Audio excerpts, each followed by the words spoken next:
Waraan hambisuuf tarkaanfiin barbaachisu hundi fudhatamuu akka qabu pirezidantiin bulchiinsa yeroo naannoo Tigraay obbo Geetaachoo Raddaa himan. Gaaffilee gaazexeessitoota biraa ka'aniif deebii kan kennan obbo Geetaachoon waliigaltee Piriitooriyaa hojiirra akka oolleef dhimmoota qormaata ta'an kaasaniiru. አሁን ባለንበት ሁኔታ ትግራይ ውስጥ እየተፈጠረ ያለው ማህተም መንጠቅ ቢሮዎች ሰብሮ መግባት የሚባሉ አብሶሉትሊ ህገወጥ አብሶሉትሊ ትግራይን ወደ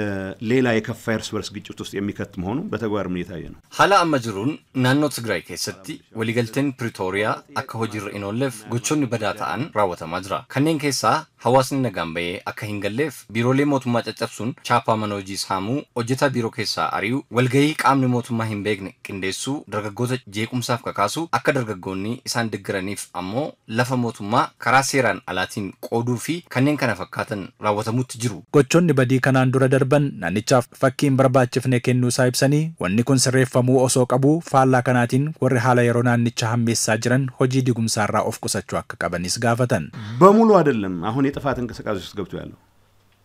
በተወሰነ ደረጃ ጉባኤ አድርጋለሁ ከሚለው ቡድን ጋር የተሻለ የጥቅም የወዘተ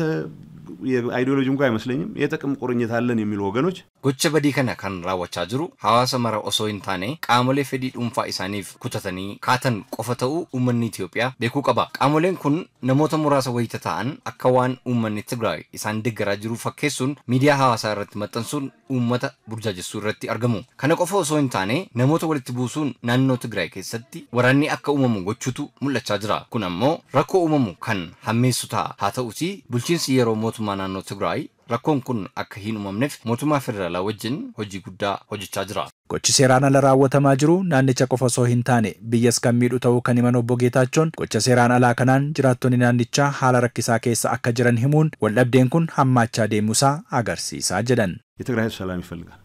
የትግራይ ወጣት ሰላም ይፈልጋል መማር ይፈልጋል ማደግ ይፈልጋል ሀብት ማካበት ይፈልጋል